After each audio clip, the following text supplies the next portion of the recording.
What's going on? What's going on? It's your boy, Storyteller Jet, with another episode of the That's So Fire talk show. And today we have a very special guest in the house. His name is Brendan Boyd, and he's been crushing it with podcasts. And I know a lot of you guys, that's one of your major goal for 2026 to invest in podcasts or to, going out there and producing content. So if you are wanting to do this episode is for you. I don't want you to miss it. I need you to tune in. Tune in because we are about to drop fire. We are going to talk about today how to make $1 million podcast. Are you ready? Let's go, baby. There you have it. Brendan, such a pleasure having you on the show today. Let's go, what's baby. Up, bro? Appreciate you, man. Yeah. This is a That's So Fire. That's So Fire production at Evolution really Studio. Yeah, listen, man. What I'm gonna do right now, if you don't mind, I want to send this link out to a couple people. That's cool. Let's go. All right, so I already sent it to my community, but I want to make sure that we post this live right now. And just to show you guys that are watching this that we are 100% live, I'm gonna be doing a story real quick. There you go. Let's do it. Let's have it. So look, here we go. Pull it up. Hold on. Sometimes you always gotta wipe the screen off. Make sure that we got some really good. You guys out there showing pictures for people, make sure you wipe off that screen. Listen, right now. Oh man. Okay, here we go. Sometimes it gets stuck. Right now we are live, Clearwater. There you go. Let's go, baby. Listen, if you want to tap into this podcast episode right now, click this link. We are live. Tap in. Let's go. Happening right now. There you have it. I'm ready. Awesome. Bro. Ready? Yeah. Ready to rock and roll? Let's go. Let's go, baby. So, such a pleasure having you on the show today, Brendan. We've been chatting for a while now to, have you come up and share your knowledge and dropping some bums over here. So I'm super excited. It was kind of very impromptu too. Yeah. Like Brendan messaged me, what was it, like 2 days ago, saying, "Hey man, I'm in town. Let's rip it." So I'm super excited to have him here on the show. So we'll do a quick introduction of who Brendan is, and then we'll get rocking. Yeah, are you ready? Yeah. Let's get it, bro. Let's go. Yeah. So who is Brendan Boyd? Man, that's a question. It depends on how far you want to go back, man. But honestly, I'm just an individual that's passionate about becoming better. Dealing with my own identity as far as every single day working to become that person that God designed me to become at the highest level. And, sometimes when you're going through these challenges, you got to understand that, you might have 20, 30, 40, maybe 50 or 60 years of that person who you've been, and to really decide to do something greater, you got to now be this other individual. So you got to tap into this whole other identity, right? But let's say that story of like David and Goliath, rather. Goliath was big, brolic. You know what I'm saying? They even said he had multiple arms and stuff like this. Like he was like a giant. And David was a small dude with a sling. That's your old identity versus your new identity. So the old identity is like big, brolic, multiple arms. You think a certain way, you're programmed to do a certain thing.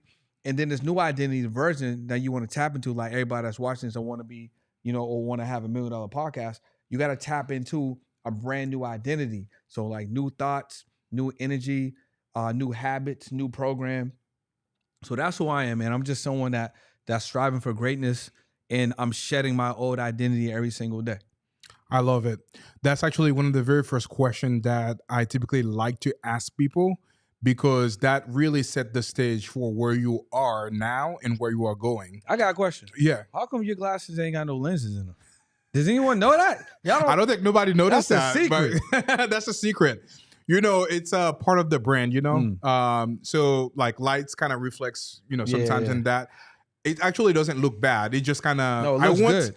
I want people to kind of like when they look at me, they see something entirely different. That I'm not striving for perfection. That like by doing that, people would associate better with me. But everything is red. Mm-hmm. The LED wall that we have here, red glasses. You got the red kicks. Red kicks. Yep. I've never shown those in the podcast before, so listen, y'all getting some secrets today. Red shirts and all of that. It's all part of branding. Yeah. I cannot tell you how many people that I've been going to, like maybe an event or a mastermind or different places, and they start yelling at me if I'm not wearing my glasses. Really? Yeah. Really? Last week, I was in San Diego attending the Collective Genius, which is a fantastic mastermind for real estate investors. And there was a guy that was looking for me. He is like their. He's trying to find you by the glasses. Couldn't find you. No, the thing that he told me, the way that he was able to find me is to look on the floor and look for the red shoes. So he's just like, man, you were part of the group and I could not find you. So I just kind of started looking on the ground and saw the red kicks and boom, there you were. That's crazy. So that's the power of branding. Yeah, we'll talk about that a little bit in the show Yeah. too, because I know that you would have a lot of really great insight on that. I'm indirectly wearing a shirt that I'm branding at the moment right now. Yeah. And it's it's Brendan Boy Speak. So that's like me when I speak, make content, or when I speak on the stage. So yeah, 100%. Yeah, that's awesome. So the very first question that I have for you is, what is your origin story? Man, I guess we're going back, bro. So I shared this a little bit with Vega. Shout out to Visionary Vega, but Shout out Vega. Let's go, baby. I'm probably the how you say antithesis? Antithesis? Yeah, antithesis. That's the wrong person that you are going to be asking that. But yeah, I have a super sexy accent. So when you ask me those kind of stuff, I may not pronounce it correctly. So I'm the antithesis of my environment. You know what I mean? Like I grew up with no mom, no dad. My grandmother raised me, but she passed when I was young. My aunt passed, my uncle passed. You know, my great grandfather passed. One of my brothers got shot. So they call like the family nucleus, that the family that you would come home to on the holidays, or the family that you would have moments with, like, I just got my license and my dad was there, my grandmother was there, whomever. I didn't have those moments. My family passed away when I was very young, when I was an adolescent. So I'm just someone that learned lessons of what not to do at a younger age. And what's very interesting is that I've never felt sorry for myself. I never asked God why. I never was on so woe is me. Honestly, looked at it like a game of dice, right? Or a game of poker. Like when I rolled the dice, this is what I got. Or when the dice was rolled, this is what I got. And in a game of cards or a game of poker specifically, this is the hand I was dealt. So I just got to play my hand.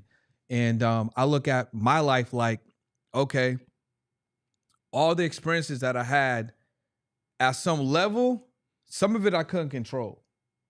But when you have self-awareness, and if you want something greater, if you want to become more or become greater, now you have to actually take advantage of the hand I was dealt, that dice roll that you received, and it's not a situation where you can even have time to feel bad for yourself. At the end of the day, I feel like all the experiences that we went through are for others. It's not even for you. Mm-hmm. So if I can articulate my experiences to help someone, like if I could look at you right now and say, guess what? I saw my mom take me to crack houses. Not only did I see her take me to crack houses, I saw her shoot up and use drugs. So if your mom give you those same exact experiences, or if you lost your mom young, guess what? It's not your fault. And you can become greater because of it. Not it stopping you, but in despite of it, you can become whoever you want. You know what I'm saying? And that experience can help that individual. I heard this right now. You were thinking, damn, I don't got a dad, I don't got a mom, so I'm less than. Nah, you're greater because. Think about this. I lost my mom, dad, grandma, and tons of other family members. And then a lot of people haven't. And they get to grow up to be 30, 40, 50, and they still got all their people. Guess what? They're going to experience that heartache that I've been through. Yeah. And if they're friends of mine, I can offer them some type of solace, comfort. I can give them, my experience to help, give them a pillow for their experiences. Yeah. Right? Imagine if you had your parents for 40, 50 years or whatever the case may be, and y'all are super tight, and then they pass, and then it just stops you cold. And now you can't navigate life because your mom turns into your best friend. You know what I'm saying? Mm-hmm. And obviously, as human beings, we all have the same fate. We all have the same problem. That problem is we're all going to die. Mm-hmm. They haven't figured out how to make us live forever yet. You know what I'm saying? So at some point, all of us are going to die, right? So people that experience death younger, and have been able to kind of like maturate out of it and grow because of it, they're here to help other people that are going to feel those same pain later in life. Yeah. And some people, they might fall off because of it, right? When you can grow stronger because you use all those experiences to make you a better person. So for me, it was never like, damn, like, I wish my mom was here right now. I was like, nah, my mom had 33 years on this life. Wow. You know what I'm saying? 15 of them, half of her life essentially, I was there for. So I'm blessed to experience what I got and what I recall of what she taught me. Okay, cool. My grandma, she died the next year. She died in her 50s. So like I was around for 16 years of her life, and those moments and experiences of what she taught me, I can take those with me. My dad wasn't really in my life, but he died when I was 12. Whatever memories I have from him, you know what I'm saying? So it's like I'm blessed to have the memories in the years. Yeah. Because we're not supposed to have unlimited years with the people. Yeah. But we have to use the time and use it wisely and understand that time is really the most important and most valuable commodity. Yeah. You know what I'm saying? So that's why, like, okay, we mentioned this before the podcast episode. Anthony Joshua, he was just in a car accident. That literally, like, yo, 2 people passed away. He could have been one of those 2 people. Absolutely. Now he has an experience that may mark his life forever. There might be a foundation that comes out of that. Absolutely. There might be a brand new piece of technology to be more safer in cars that might come out of that. You know what I'm saying? Yeah. He might have been on the way to a business deal, and because that happened, that deal didn't happen, or maybe that deal delayed. It could be the best thing that happened to him. So we never know what it is. Yeah, and I feel like a lot of people out there, they're looking at tragedies and also like hardship in their life as a negative. But once you kind of learn about all of those, and that's why it's also really important when you are creating content to kind of using those experiences and incorporating them into the content that you're creating, that makes everything more relatable, more personal, personable.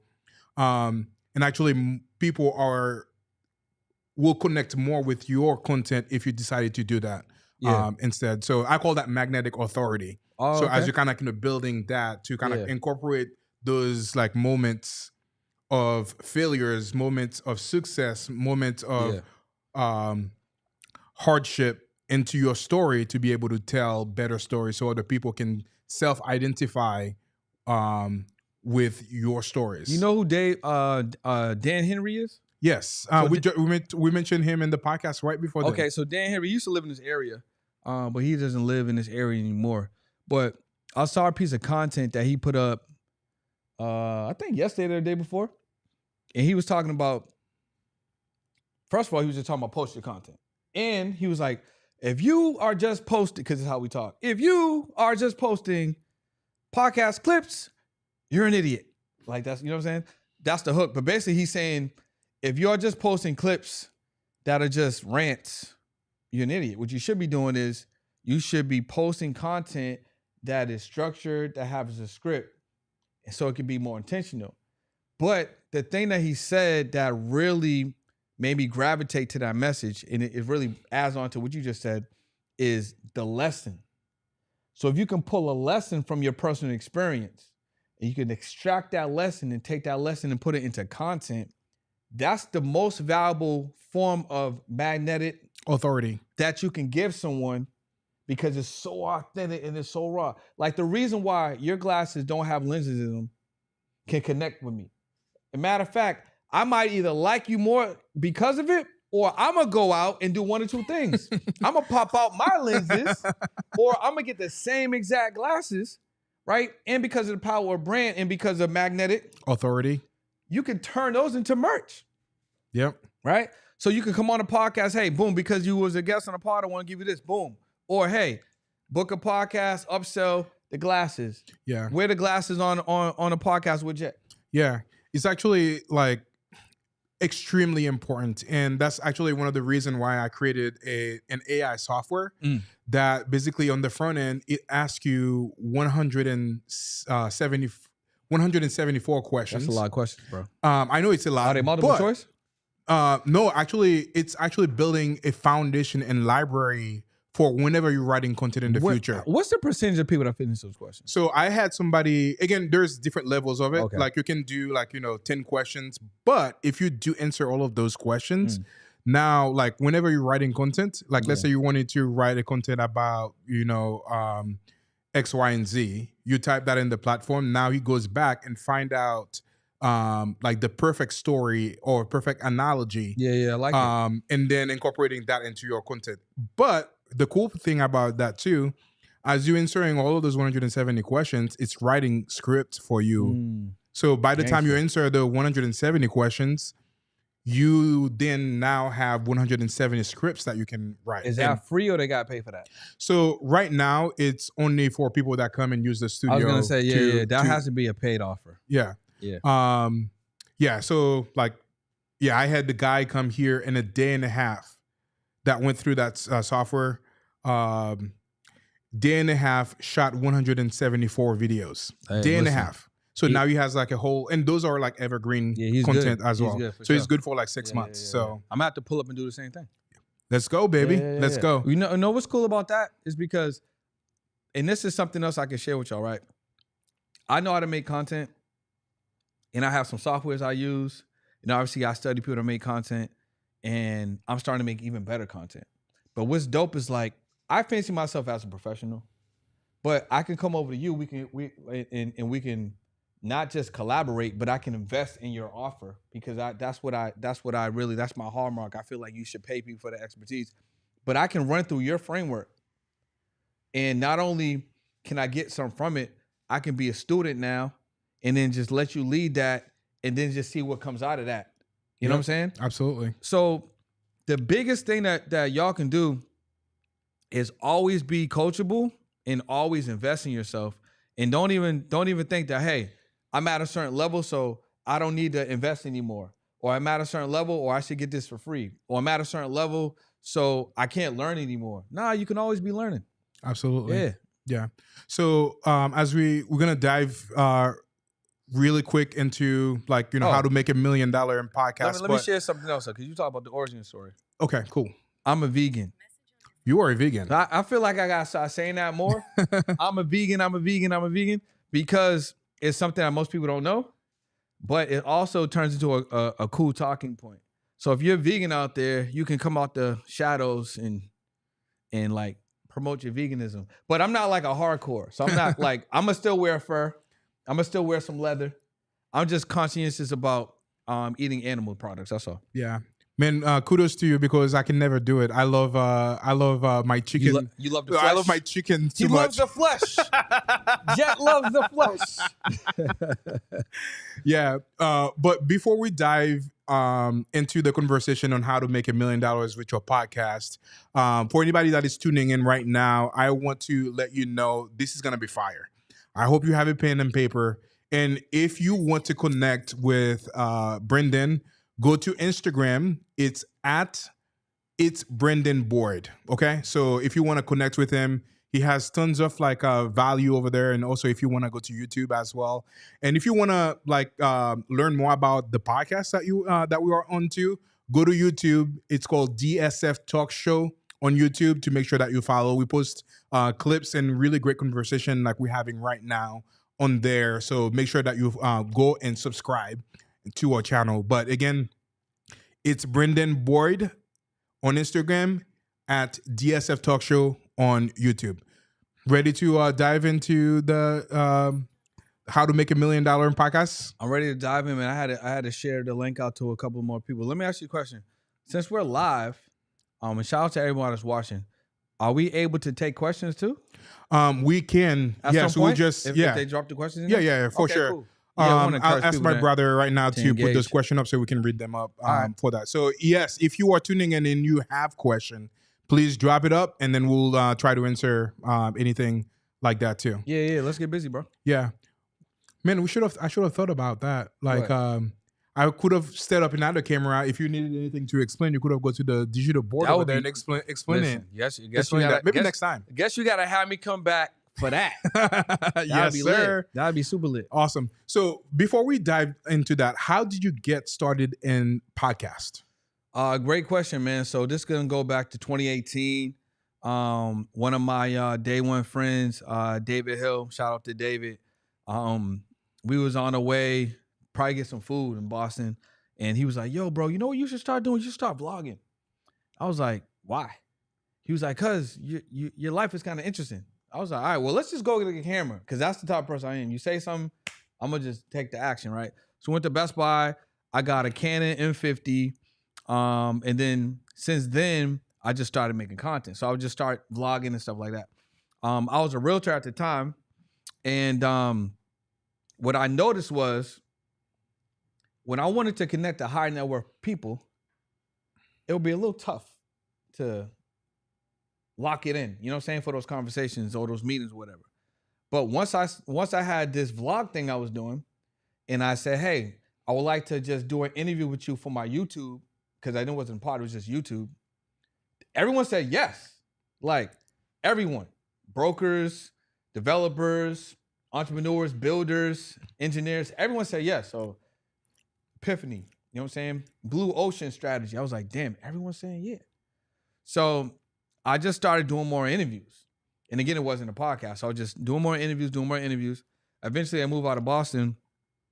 And when I get to LA, this is like 2019, something that was like, yo, I think this is a pod. I just need to put these on the audio format. So now it's on YouTube and it's on, Spotify and Google Podcasts and, Apple Podcasts. So then I had that moment, another epiphany. I was like, okay, cool. I'm doing a podcast.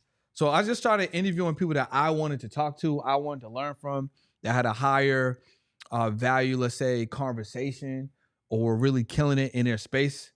And everyone just kept saying, yeah, Jet. They just kept saying, yeah. So that's when I realized that the podcast is a cheat code for relationship building, unlocking information, and then just leveraging. Plus, at the same time, you're creating content which could be used later. Yeah. So that's pretty much as far as I got at that moment, because I was still doing real estate, but I had this powerful tool that I was leveraging to develop relationships and have like fire and quality conversations. So it was like 2018 when I picked up the camera. 2021 is when I felt like I had something, you know what I'm saying? And then just start develop from there. Yeah. I'm going to get a question from the audience, and I'm going to come questions? back. Yeah, we're already having questions. Yo! But What up, fellas? This one is from mentor, somebody is very dear to my heart. Shout out to Sammy. What's good, Sam? I think I have a question over here. What's more important if you start a podcast, if you have to pick one? The quality of your product, sound, video, or the quality of your content that you're talking about? Sammy, that is first of all, that's a fire question, and thank you for asking it. And I think it's a very common question. I literally just put up a piece of content today. Sammy, go to @it's Brendan Boyd, ITSBRENDAN. Look at the very last post, the most recent post I just put up. You're probably gonna laugh and just tag me or leave a comment underneath it. It's literally a parody. I'm running down the street. I got my phone. Then it transitioned to my phone and a mic. I'm still running. Then it transitioned to my phone, my mic, and a light. I'm still running. Then it transitioned to a phone, a mic, light, and a monitor. I'm still running. Then it transitioned to a phone, mic, light, monitor, and a bag. See, podcasters think they need all this equipment. But bro, if you just start with your phone, you're good. If you just start with StreamYard or Riverside, you're good. I wouldn't even get no equipment unless you prove to yourself, or until you prove to yourself that you can have conversations consistently. Once you can prove to yourself that you're going to show up for yourself and do the thing consistently, then level up. Because the individual that you have on your pod, or if you're going to do a solo show, they don't care what you're coming with. They just want the thing. So if you show up and it's just your phone, were they going to leave and not do the interview? No, they're still going to do it. And you can be like, well, I'm going to use AI. I'm going to clean up the sound. But I shoot with my phone. Yep. They're going to do it. If you decide, hey, I just shoot on Riverside or StreamYard or Ecamm, and all you got to do is use your phone to show up, they're going to show up. So I guess what I'm saying is just start with what you have. If you have a phone or you got 2 phones, use that. If you got 1 phone and a Bluetooth mic, use that. If you want to shoot at the crib and you want to get a software like StreamYard, Ecamm, Riverside FM, get that. The most important thing is that you do the thing and that you're consistent. Once you're consistent, then invest in some equipment. Don't think that you need to be like here in these fire studios, streaming with high-level production and an engineer that happens to be family with multiple locations, right? Before you can start. Because that would create a lot of anxiety and stress for someone. They'd be like, damn, I can't start because I don't got the jet look. Yeah. You know what I'm saying? I don't got the digital whiteboard, you know what I'm saying? Or the fire lights. I can't start. Start with what you have, prove to yourself that you can do it, and then just focus on the intention. I always say this first. If you focus on the intention, you're gonna know exactly what you want out of it. So what do you want to do? I want to have 50 conversations with high-level people in the real estate space. You know what? I wanna make my first $1,000. You know what? I wanna have 1 conversation a week for the entire year 2026 of 7-figure earners. Have that intention. Start with what you have. It's gonna take on a life of its own. That's how we get busy. Yeah. To add to that too is like, yeah, start with what you have. But if you have your phone, people typically they want, either phone, lights, or mic. Those are the 3 things that they typically like to talk about themselves. If you have your phone, I think audio first, video 100%. second, and then lights third. So if you have, you can go to like Amazon or something like that and get one of those like super cheap mic from DJI. Don't get the soup. Oh, DJI is cool. DJI is DJI is awesome. Get a reputable brand for the audio. Yeah. Don't get a no-name audio mic when you're ready to get some audio. That because matters. if the audio is bad, nobody's gonna want to tune in, even if the video might be be shot with a 6K camera. It's almost better that you have just your phone or a Fire camera and no audio. Do you have a Fire camera, Fire phone, and turbo audio? Yeah. And then once you have the phone and you have your mic, just place yourself facing the windows, like where the sun is kind of shining, and you're gonna have really high quality in there. So we'll post that link over here, Sammy. But once you get started and kind of start posting on that, but it's also now this place to kind of have a really cool spot to come and shoot. The most important thing for that is consistency. That's why the studio helps you to do that, because now you can show up, record your content. Now you have some people that are very knowledgeable about their cameras, about the set, to be able to set that up. So now you're not worried about creating content. And also you are in a pretty cool space too. That kind of elevates your authority. Like if somebody goes, now you're getting traction, somebody goes to your page and see that you are sitting in a super cool studio, that elevates your authority as well. But Facts. Do not let this be. Yeah. See? Yeah. Right now you're frightening people. You gotta calm down. You frightening people. I just gave them a super easy look. You're like, hey, production, studio. But consistency is important. So he's right with the consistency. Consistency is key. That's the most like 100%. Again, like, start simple, put your reps in, and then elevate buying equipment and doing all of that. Like so I have this thing called the Foundational 4, right? What you guys get, okay, before we even talk about that, and I you teed up how you want to start, but before we talk about that, podcasting is like golf. If you wanted to play golf, you need equipment, you need a membership. Podcasting could be an extremely expensive hobby to get into, because now you might think, Brenda said just start. I'm gonna just start what I got. This ain't expensive. Aha, you forgot about the editing part. Now the editing, that's when things can really start adding up. If you're not going to be shooting and then editing on your own, or if you come to, this studio what's it called again for the people? Evotion Studios. If you come to Evotion Studios and you want to book some time or get a subscription, now you got to think about, damn, I got to pay the subscription. I got to pay the engineer, or if it's in that package and I got to pay for the editing, damn, it's expensive. So then again, you got to think about, well, how can I monetize what I have going on so I can at least cover the costs of me putting out my IP to the world. So podcasting is very parallel to golf, because if I wanted to golf, I have to pay for clubs. I have to get a fit. I can't show up to the golf course like this. Some places ain't gonna let me show up. The public places, yeah. But if I want to go to a country club, I gotta look the part. They're not gonna give me entry. I gotta pay for a caddy possibly, or the cart, and I gotta pay to play. It could be very expensive. So a podcast is the same way. So you have to understand what's my intention, and then how am I going to ensure that this podcast can cover itself, because I really like having these conversations with Jet. I really like covering what's going on, in politics. I really like what's going on, in popular culture. I really like talking about sports, right? You can't do that if you can't cover the cost. You're going to be part of the over 200 plus podcasts that are on Apple Podcasts right now that no longer exist. They're in podcast purgatory. You don't want to be in that place. It's kind of a lonely place to be. Yeah, absolutely. So for anybody that is just starting with podcasting right now, what would be your number one advice for them? If you're starting right now, you got to have an intention. Why are you creating content for? Are you creating content because it's cool? You want some shine? You want a little bit of fame?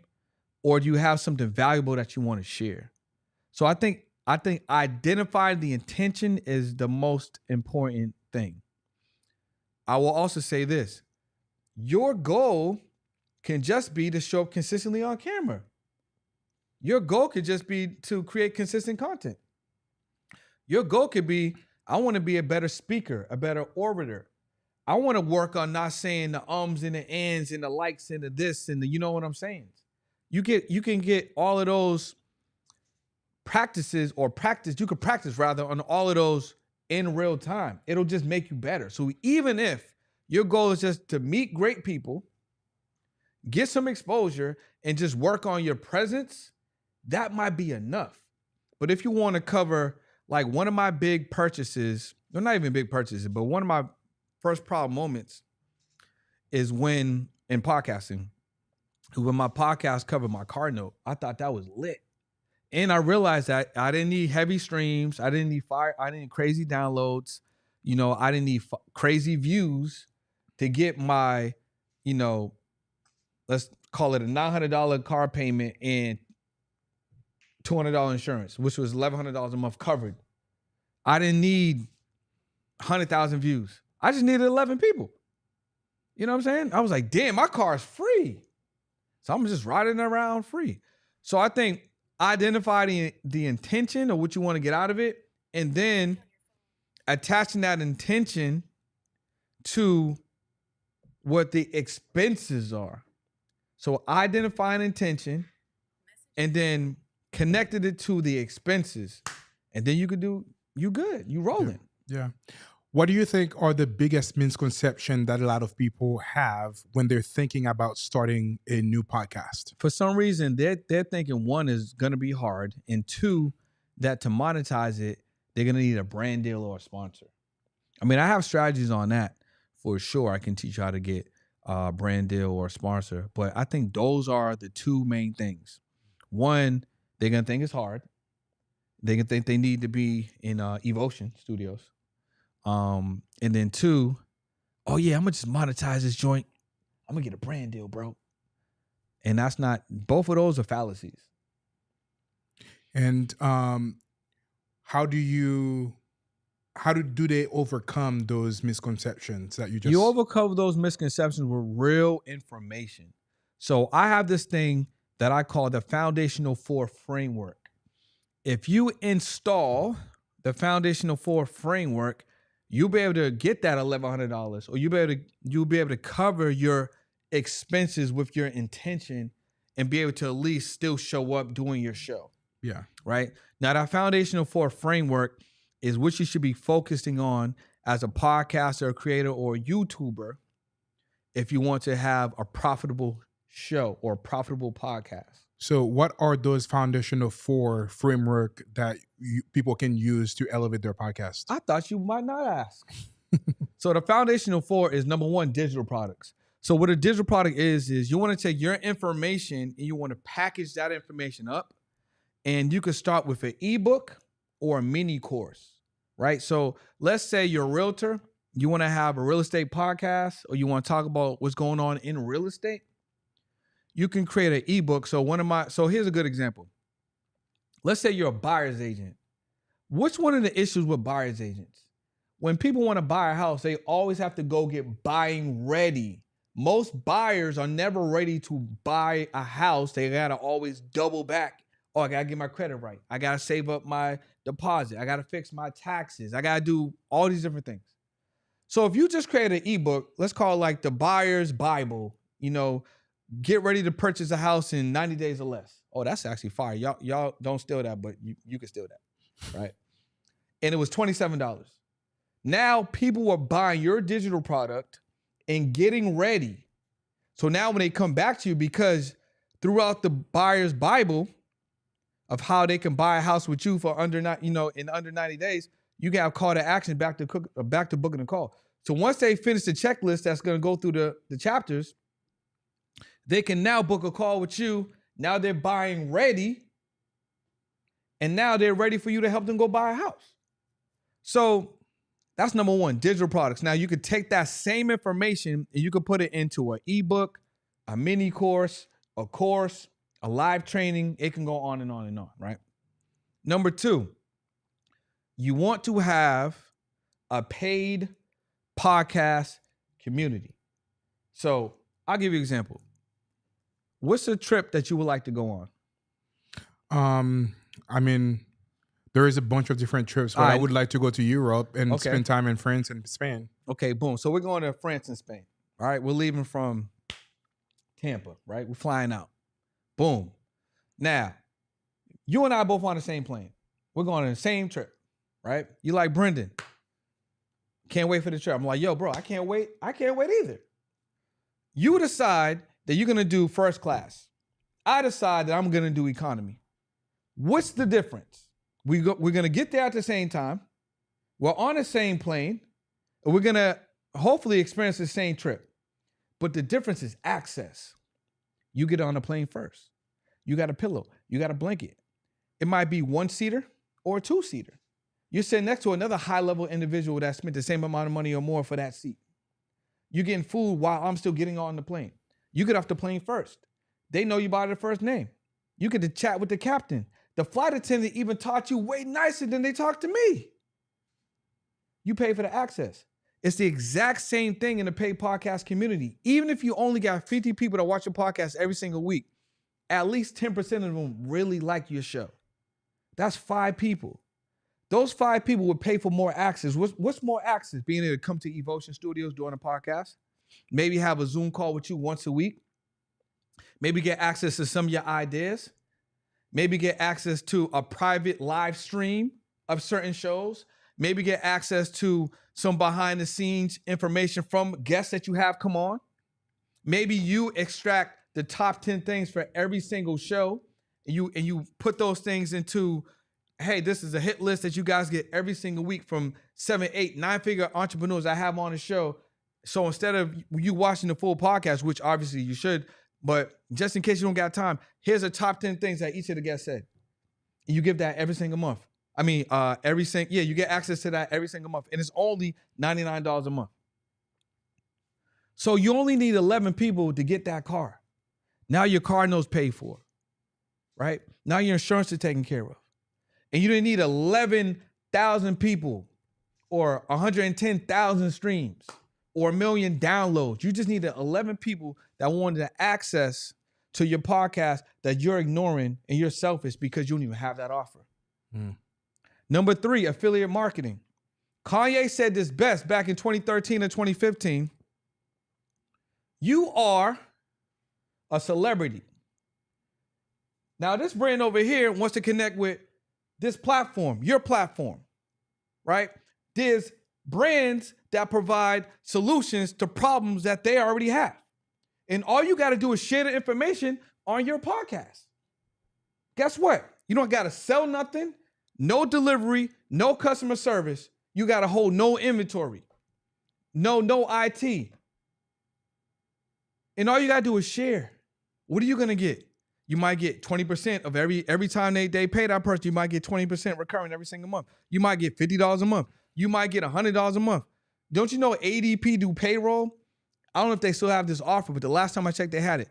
They would give you $500 every single time a client signs up for payroll, and they would distribute that in packages of 10. Meaning every time you got 10 clients that got payroll, that's $5,000 to you. And guess what? You don't got to teach them about payroll. You got to have no payroll trainings.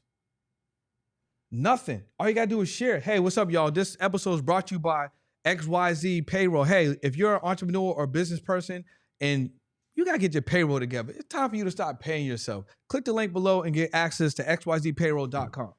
Yeah, welcome to the show. Yeah, I think this is a great idea because like some of those people that already have those affiliate things set up, and then now you don't even need to go out there and finding those sponsors to kind of be able to do that. You get those people that already have those things on their own platform, and use that as a way for you to promote or to make money from your podcast. Bro, by just kind of it gets spooky. Yeah, when you really put it together. Do we talk about stacking the foundational floor? And then the last thing is what I like to call the VIP package. And when I first found your platform, I was like, oh, Jack got a VIP package. So if you go to your website and you apply to be a guest, you can be a guest for free, or you can have the paid version. That paid version is actually a VIP package. So the VIP package is typically how I teach podcasters to monetize first. Because all you're doing is repackaging and reselling the content that you're creating with the guest in real time. Because that content is way more valuable to them if they understand I can use this content for branding. I can use this content to redistribute. I can use this content to get my messaging out there, and I can use it forever because it's evergreen. Okay, cool. Here's some clips. Here's the raw. Here's some behind the scenes. Here's the pictures. Here's everything that we just cooked up, and it's only gonna be $1,000 or $2,000. Well, imagine if you got a 50% conversion rate. You interview 4 people, and two of those people took it. You just made $2,000 this month, and you didn't have to do nothing but offer them the content that you were just gonna store in the SSD anyway, and do nothing with it, right? Or you made $4,000 if the offer is $2K, or maybe it's $500. You just made a cool $1,000. Guess what? You're sitting on digital gold that you're not even offering, and that might be the first way for you to monetize. Because if I came on your show for free and that was offered to me, more than likely I'm taking that because I know how valuable the content is. So that's the foundational for. I love it. I love it. So for anybody that just started a podcast that want to grow their YouTube page, what are some of the strategies that they can use to ensure that they're consistently growing that YouTube page, with whether it's like from creating reels or posting like shorts and long form content? Yeah, so I think what's working right now is obviously being consistent. So having a podcast strategy, you know what I'm saying, or redistribution strategy. What are you gonna do with the content after it's cooked up, right? So we're talking about YouTube specifically. Let's say this particular episode, boom, this episode's going live. So once it's over, it's gonna be out there. But what else can we do with it? We could edit it and redistribute it. We could chop it up into segments, 5 to 10 minute blocks, right? That we can release. We could drop, let's say, 20 clips. So your redistribution of this particular episode you can have at least 1 or 2 drops on YouTube for the next week, let's just say. Now you're feeding the platform that wants you to give it content. Let's say that's number 1, all right? Now, during that release, what does YouTube want? They want more people to be on their platform. What category are you in? So now what I would do is I would create content that solves the problem of the audience that is watching my show or the audience that is the category that I'm speaking to. Because now when they search up those problems, they're going to find my video because I'm literally engineering content that is going to speak to them or solve the problem that they have in real time. That's going to create more people that's going to create more watch time on my podcast or on my YouTube channel. So I got the podcast going crazy. I got individual pieces of content that's solving problems for my avatar that's going crazy. Then you want to throw in a live element. Then you want to go on other people's podcasts or other people's YouTube channels because it's easy for you to be found if you're in a place where people can find you. So now you say, hey, your audience in real time is learning about me. What are they going to go do now? They're going to go to my YouTube channel to find me out. Next thing I would do is I would make sure I have an email marketing strategy and a text message marketing strategy because when you release content, you want people to now interact with that content. And the easiest thing that most people never do, you know what that is? Not messaging their people or sending emails to make sure that they go watch those content on YouTube? Yes, but even simpler than that. What is it? They never even tell the people to subscribe. They don't even tell the people to watch. So if you want to grow your channel, but you never tell people, hey, subscribe to my channel, it's going to grow way slower. So listen, if you're watching this right now, subscribe to my channel. You're going to have a better chance of people doing the thing that you want them to do if you direct them and lead them and tell them what you want them to do. So I think having a strategy, having a plan, your keyword, being consistent, and don't think about getting 100,000 subscribers today. Worry about getting subscribers every day. I love it. Just quick question, not question. Jeff, can you move the questions in the center of the screen so I can make sure that I read them? Perfect. Thank you.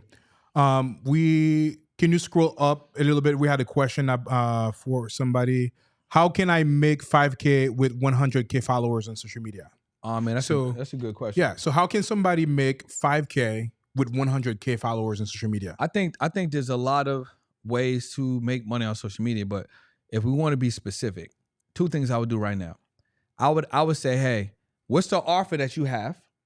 I would create a offer for that offer, or I would take your idea and create a package for that offer. So let's say, okay, since we're talking about podcasting, let's say I want to put a program together. I'll teach you how to monetize your podcast in, let's say, 30 days, right? So I would put out a story and I would put out a piece of content post, say, hey, listen, if you want to learn how to monetize your podcast in the next 30 days, comment podcast. Now, that offer could be 5K and you just need one person to take it. Or that offer could be $1,000 and you just need 5 people to take it. So having 100K subscribers doesn't necessarily matter, but it can make it easier, meaning you got a lot of people that should be able to take this offer, right? So I would package up an offer, I would put it on your story, I would post it on your platform, and I would tell people where they need to go to interact, comment or DM, and I would have as many conversations as I can in the DM, give them not hella details, but tell them exactly the problem that you're going to solve, and then give them a way to pay you. There's your 5K. Love it. Jeff, the way that you have it was good. And center, move it over there. Next question for you. What are some of the strategies? Obviously, you've alluded to a few of them already. Yeah. But what are some of the really good strategies that you have to help people monetize their podcast? First off, podcasters that they have to first understand that you don't even have a podcast.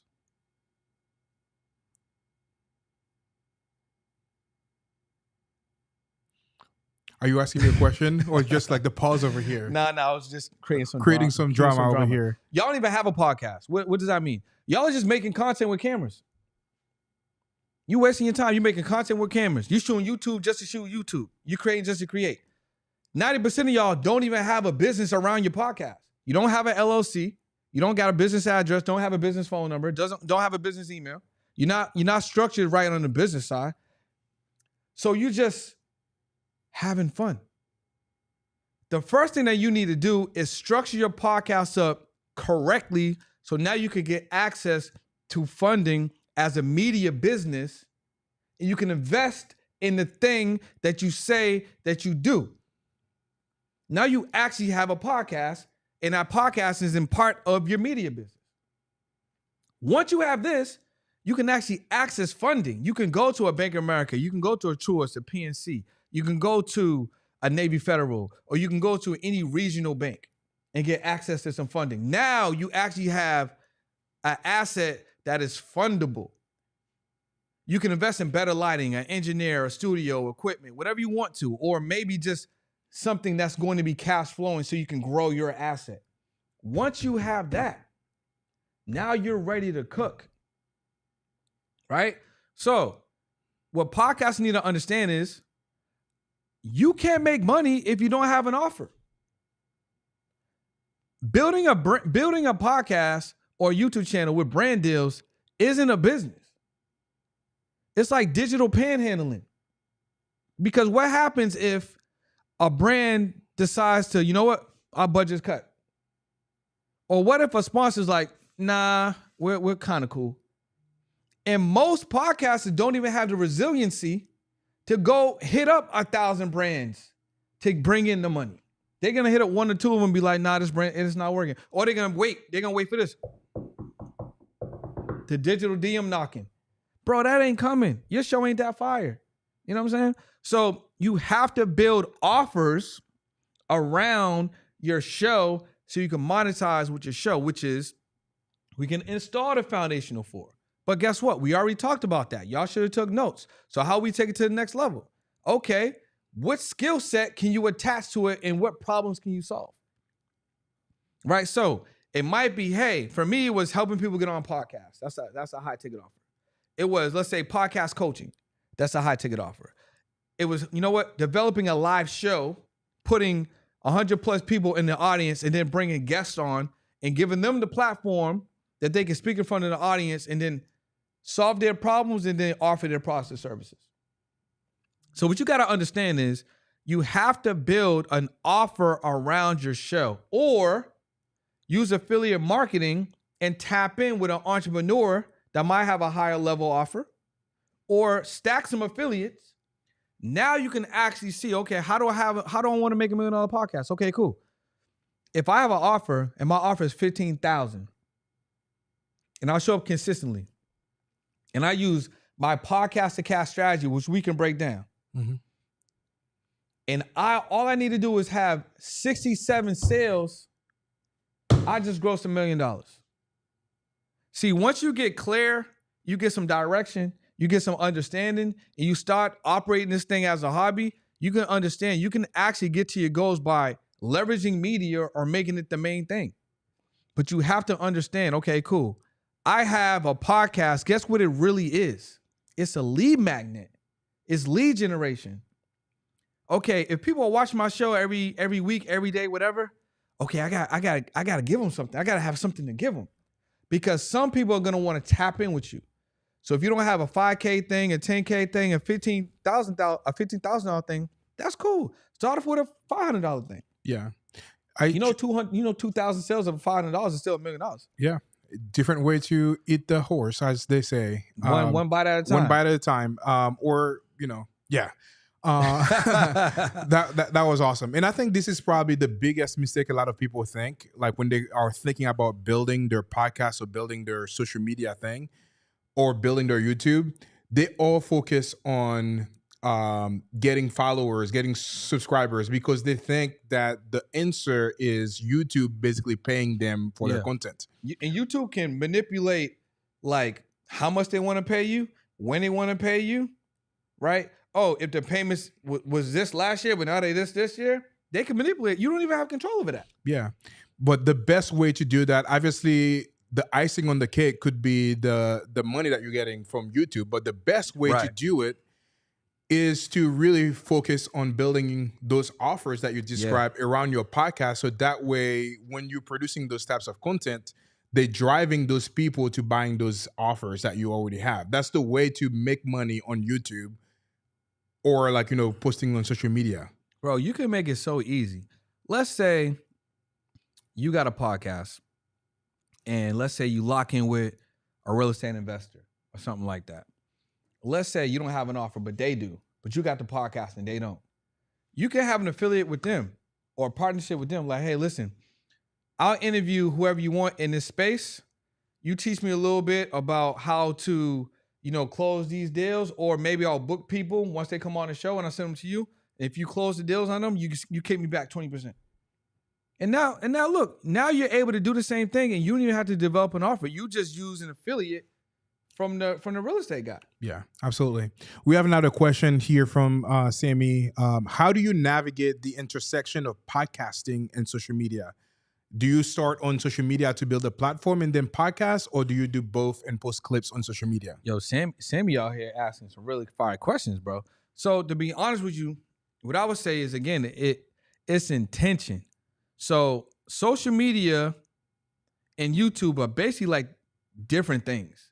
Like YouTube is social media, but YouTube, it doesn't function like the other social media platforms. YouTube is the number one platform. Like right now, let me show you this. Let me show you what I just saved really quick, because I think it's super relevant, right? I'm gonna pull it up. Let me just go to the DMs, right? Okay, right here it says, what did it say? Most used online platform by Americans, number one, YouTube. So YouTube by Americans is used 84% of the time, followed by Facebook, followed by Instagram, right?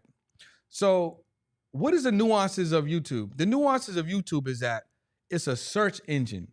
When you go on YouTube, primarily you go on there to find out how to do things, or to learn something, or to solve a problem. Because if you type in the question, YouTube is going to give you the answer via video. So if I'm going on YouTube, I understand if I have a podcast, it's going to be viewed very differently on here than it's going to be viewed on social media. So if, again, go back to attention. If my intention is I want to have my show in as many places as possible, then I would just go to YouTube, shoot my podcast, distribute it, take those clips, drop it on every social media. Because now, at least in the meantime, you'll be seen daily across everything.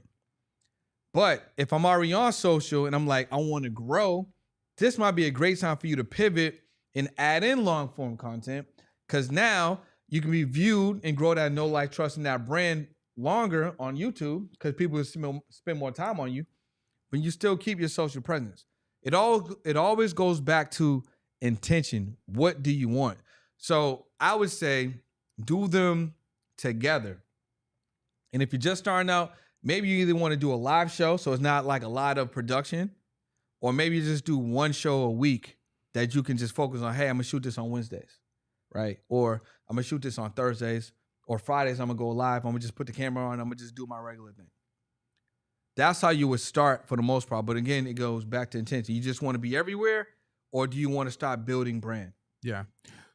Would you recommend somebody to have their podcasts at the exact same times every single week? Yeah, I would definitely recommend that, because now you're building trust and reliability with that viewer. Hey, listen, every Wednesday at 7:30 we go live. Every Wednesday at 7:30 we drop a new episode. So now you're giving people something to look forward to. That's how much that's how valuable it can be when you start building connection, right? Because let's say I miss you this week and the week after. Oh, I know, yeah, Wednesdays at 7:30. Like, I already built up. So like, that's all shows like Stranger Things, or let's say, remember back in the day, I don't know if you ever watched Entourage. Like some of our favorite shows back in the day, Mondays at 8, Fridays at 6. Like, you would get excited. You would build your life around when these shows would air, so you can make sure that you catch them. So yeah, I think that's extremely important. Awesome. What are some of the strategies that you're currently using right now to grow your followings on? I know you have a substantial following on Instagram and also on YouTube. What are some of the strategies that you are utilizing right now to grow your followings on social media? I think right now what you got to do is you got to create like 3 different types of content. So you got to create content that's going to just attract people. So this is going to be content that's going to be, let's say, exposure driven. So what I mean by that is you look for content that's already performing. So maybe it's something that already went viral, and maybe it's somebody that's already in your space that's going viral with a certain type of content, or maybe there's just something that's trending out there in social media. You want to take that and flip that, in your way. That's going to be attention getting. The whole point of that piece of content is just to drive people to you, new people to the page. That's one. Secondly, you want to make sure that you also provide hella value. This type of content, you're demonstrating your expertise. This is Jet. This is what Jet does. This is how I can help you. This is a quick way that you can get a quick win. XYZ. And then our last piece of content style, this is where you're now talking about what you might want. Hey, listen, I got a free training. This is my offer. I have an event. I got this. I got that. You use those simultaneously, and you put those on the schedule. So it might be Monday I do this, Tuesday I do this, Wednesday I do this. Or maybe Monday at 9, at 12, at 3, I got these 3 types of content. You need some type of structure, some type of pattern with it, but those are the type of content that's going to win. Awesome. Really great. So something that you were doing right now that you just started promoting, which I think is going to be fantastic. And this is one thing that a lot of people don't even think about as it relates to podcasting, is turning a podcast into an event you are generating leads from. 100%. Can you talk a little bit about the strategy behind Podcast to Cash Tour? Yeah, 100%. So the Podcast to Cash Tour is basically I'm bringing high-level entrepreneurs to different cities in front of an audience to display their area of expertise. So all this is, let's say, a room where you're able to do one too many. And podcasting brought me here. I've been able to speak on multiple stages. I've been able to articulate to my audience, get better at my messaging, all because of this. And I think that next level is live events and is streaming. Matter of fact, in about 5 months, we generated over $344,000 with a live podcast show strategy. And I gave that information for free on YouTube, right? So people want what I said earlier. They want access. They want experience. They'll pay for that. You know what I'm saying? So the live tour strategy is something that not only can you go and learn, but you can meet people. You might connect with a business partner. You can connect with the speakers on stage. You can get your content. You know what I mean? You can learn something that can level up and scale your business. You could just get into the room. And I think it's extremely important to have more of these opportunities. I had the privilege to go to Aspire Tour last year, and it really just gave me more of a vision, and I got more access. Like, I was sitting with so many amazing people, and I met so many amazing people, and it was because of that event. So I think live events are extremely important, and I think I have the number one, even though it's the first year, I got the number one business and podcast tour right now. Yeah. Are those people that are attending, like the speakers that are attending to speak in front of those people, are they paying to present in front of those people, or are those like people that you invite? That's a really great question. So how I move, even with this, I build an offer around it. So the tour in itself is an offer. So what it is I created an offer that gave speakers or business owners the ability to be speakers and have multiple events that they can get in front of multiple people, share their area of expertise, create data, create connections, develop relationships, share their offer, and get an ROI all in real time. So I'm able to help them get what they want. They're able to help me get, my vision fulfilled. And then ultimately it's a win-win because the audience, they're winning on both sides as well. So yeah, it's definitely 100% a framework. Yeah. And obviously the other way that I don't know if you're doing that already, but incorporating and affiliated with those people that are doing or pitching their offers during that podcast, to get you a kickback Yep. for anybody that may have come to the event that may have purchased their offers as well. Yeah, 100%. I mean, you just hit it right on the head. There's so many other ways, and so many ways in general that we can make money. Like if I was a business owner and I have the ability to get on a stage, I 100% would take advantage of it. There's so many stages that I paid for, 2K, 3K, where I invested to get on a stage. I left with all the rich content, but I left with richer relationships. And I was able to get a 10x return. There's a stage I paid for that was 2K, but I made 21K because I wasn't afraid to invest in myself. The 21K was a byproduct. It was like in addition to, because the relationships that I made and the data collection that I left with, that was really why I came, plus the content.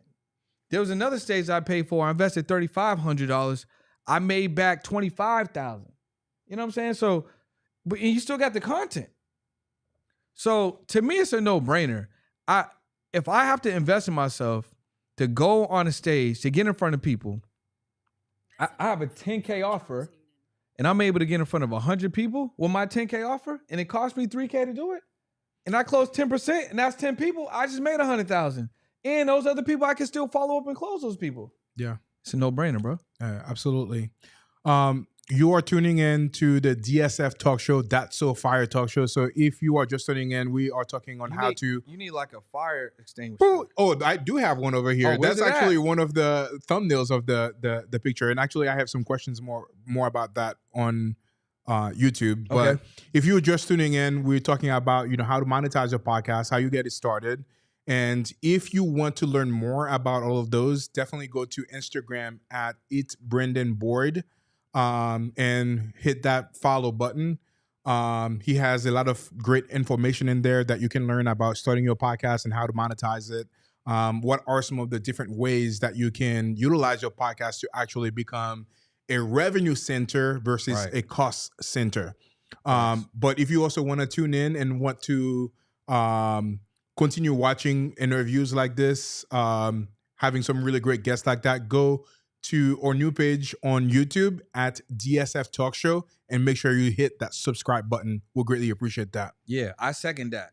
Awesome. So I have a bunch of questions for you over here. As it relates to growing YouTube, what is the most important? Is it the thumbnail, or is it the title, or is it the content? Right now, I think it's the consistency. Because what if you get the thumbnail right, the title right, the content right, but you only posted once this month? I'd rather post every single month with a busted title, right, but nailing the content, than I would trying to get everything right and don't post that often. So to answer your question, it's all important, but the most important thing is the consistency. Outside of that, and I said this to Trevor and some of our other clients, if your content that you create can be engineered so it solves problems and can be the solution to what people are searching for, you have a higher chance that that content will be watched. But if I take something that Mr. Beast also shared a few times, change the metric from views, change the metrics from watch. Just make 100 videos. Just commit to making 100 videos. So what you should do right now, if you're watching this and you want to get serious about this, you can even use it for podcasts. Go to a place where you shoot podcasts, put a little paper on the wall, put 1 to 100, and then make that an intention that you do 100 episodes or 100 pieces of content. I bet you by the time you get from 1 to 100, you'll probably be part of the YouTube partnership program. You're going to have way more views. You're going to build an audience. You're going to be way more consistent. You'll be better at making content. You'll be a better speaker. All the things that really matter, you'll have in the byproduct, which is going to be monetization, partnership program, maybe affiliate offers, people that want to collaborate with you. And then you building that YouTube presence are going to come. Most of the most successful YouTubers, they've been on a platform over 5 years. So you just got to commit. I'm a YouTuber. So what do you do, man? Yeah, I'm a YouTuber that does real estate. Like, that's what you should be saying. I'm a YouTuber that does taxes. Because YouTube is long game, bro. It's like us investing in a a non-meme crypto, or it's like us investing in a stock, right? You're investing in digital real estate, your IP, your brand. So just make the content. Just be on. Don't try to catch a wave like, oh yeah, I need 100,000 subscribers by next month. Just commit to those 100 videos. You're going to be probably so surprised at that result that you get once you get to video 100, and then celebrate yourself at video 100. Yeah, that's one of the big things that people do not do. Make sure that you are celebrating the milestone, even if it's small. Yeah, I would make that a goal for sure. Yeah, if you hit 50 followers, if you hit 100, if you hit, even though they might be small, celebrate those little wins. Nah, I'm about to celebrate 10K on my YouTube. We're about a little less than 3,000 subscribers away. So if you're watching this right now, you're not subscribed to my YouTube, subscribe to my YouTube. Once I get to 10K, I think I might give away 10K. Like give away $1,000 to like 10 people. Yeah. And make that a video for YouTube as well. But yeah, you gotta celebrate your milestones. So that's what I would say. Just commit to making 100 videos. But those 100 videos, use YouTube and ChatGPT. Hey, chat, I'm in the real estate space. I help people buy houses. Please help me create 100 videos that are solving the problems that buyers are asking for on YouTube and searching for on Google, so I can design videos to help them with those problems. Yeah. They're going to be searching for them. Yeah. So you have 10K followers or subscribers on YouTube. We got about 7K. Yeah. So I was rounding up. Okay. You have 7K followers on YouTube. We got 10K. You're right. You mentioned that you were close to it. Yeah. But so you have nearly 10K followers on YouTube and over 72,000 on Instagram. Yeah. Which platform would you say that has generated the most revenue for you as it relates to that big number from Instagram versus a smaller number on YouTube? I mean, right now, Instagram definitely, we made multiple six figures. I mean, honestly, I would say me achieving, like making multiple six figures and then hitting seven figures definitely came from Instagram. But it's only because I was putting more intention on Instagram. Now it's both. Like I have about, with the podcast plus the content that I create, I have about like over 30 videos just in the clip ready to release. So even with YouTube, I'm more passionate about YouTube, and I'm also passionate about Instagram in a different way. So I'm excited about both, man. I'm a podcaster, creator, digital media entrepreneur that also, helps people. That's how I look at it. Like, you got to lead with the content first. You want to talk about legacy at the end. I think if we talk about a little bit right now, I think if you create content, you're investing in the legacy. If you help people right now and you create content, you're already putting seeds out to create a legacy, because those videos can be shared, watched forever. Yeah. So if somebody was starting their podcast now, what would you suggest that they do in their first 90 days? Number one, I would just start with what you have. We talked about that earlier. Number two, I would commit to 100 episodes. Number three, if you don't know that podcast title, if you don't know the category of people you want to talk to, none of that matters. Start a show that says, this is a show with no name, where we interview exciting people. That's already a talking point. I bet you once you get to episode 20, you'll have a name, right? So I would just start. And if you don't know who you want to talk to, just talk to people. You talk to people every single day. So commit to just talking to people, even if you don't have a name, even if you don't have a category, just to get rolling. Because what do we say? We're going to make 100 videos. That journey of 100 videos, you're going to be a better speaker, better orator, better podcaster, better host, right? You're going to probably have a name for your show. You're going to know exactly who you want to talk to. Number three, I would put your offers together. And if you don't have an offer, the first two offers that everyone should have is the VIP package. That's just you packaging up the content, and an affiliate offer. And the easiest affiliate offer for you to have is right now, if you're watching this, do an audit of the products and services that you use in your life right now. What products are in your house? And where did you get those products from? Either the products themselves have an affiliate or the place that you got them from have an affiliate. What services do you use that are digital right now? Or maybe you get a meal plan every month. Those services probably have an affiliate. Now you have two offers. You got intention, you got a plan, you got an offer. And then number 4, you just got to execute. Yeah. And then number 5, you got to get a coach. You got to get a coach. You need somebody to hold you accountable. Yeah. Why is it important to have a coach when you were thinking about starting your podcast? Because if you don't have a coach, you don't know. First of all, you don't know what you don't know.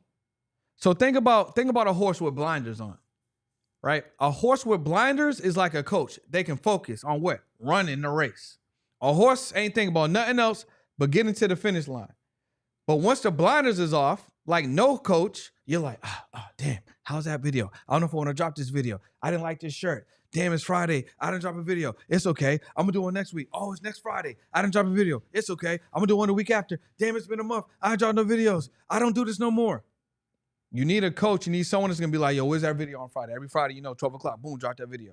Oh, you know what? Get better with this. Get better with this. Use this software. Use this AI. Boom, boom, boom. Hey, we got a meeting. We're going to be meeting in person. We're going to be meeting on Zoom. This is your strategy. Here's your check-in. Need someone that knows how to get you from point A to point B, either because they've done it already and they got a blueprint or they got a framework. And at the very least, they can hold you accountable for the thing that you say that you want. Yeah. How can I say that I want to learn tennis? I don't know nothing about tennis, and I don't get no tennis coach. I don't watch no tennis videos, right? And I don't even know how to swing a racket, but I'm like, yo, I want to learn tennis. Sound crazy, bro. Yeah. So obviously, starting a podcast or kind of producing a bunch of content to make sure that you are growing on social media can be extremely hard to be consistent. So what are some of the things that you would suggest for anybody that wants to be consistent on social media to do to ensure that they're maintaining that consistency? Well, what I would say, number 1 is intention again. You want to do long form content or you want to do short? Then I would say, let's make it easy for you. Because sometimes if you got a plan, you're going to stay in the planning mode. So the next thing I would say, maybe you're better at documenting content. So Myron Golden, right? Mm-hmm. He went crazy on YouTube, but he doesn't make content. You know what he does? Documenting. He documents. What he does is he's like, I'm really good on stage. I'm really good talking in front of people. So what I'm going to do a couple times a week or once a week, I'm just going to invite people to be in the room for free. And I'm going to teach them stuff. I'm going to share messages and you guys are going to record it. That's my YouTube video. So figure out what is going to make it easy for you to do the thing. So if you're someone that likes, let's say, matcha, make a matcha talk. If you get a matcha every single day, you go to the same cafe, maybe bring your phone and a mic or whatever you have, start with what you have, and then sit down in a chair outside the cafe or in the cafe, depending on what environment you're in, because it might be cold, unless you're in Miami or Tampa, right? Turn on the camera and just give a matcha talk rant. Hey, what's up, y'all? Today, I'm having an iced matcha with coconut milk, a splash of lavender, and I'm actually trying a little bit of espresso. I know. You might not like your matcha with espresso, but I do. So on today's rant, I'm going to be talking about how you can do anything that you want if you just put your mind to. And I know that you heard this before because your mom probably told you, your dad probably told you, you probably read it in a book. But guess what? You need to hear it again because you're not doing the thing. You're not showing up for yourself. You said you want to make $1 million with a podcast and you ain't even start. When are you going to start? This matcha is good, man. Listen, by the way, if you guys want to get a matcha, use my code below and head over to the Matcha Cafe affiliate link. Now you're doing 2 things at one time. You're making content, you're helping somebody, right? And you got an affiliate. And you're not making no content. You're going to have the rant anyway because maybe normally during your matcha talk, you call Jet for our morning conversation. So you already have the morning conversation. You already get the matcha. You already go to the cafe. The only part you're missing is just turning the camera on. Yeah. Because now you don't got to create. Now you're just documenting. But if you're someone that likes to create, then you create. If you're someone that likes to be in a studio, get a studio membership. Just show up.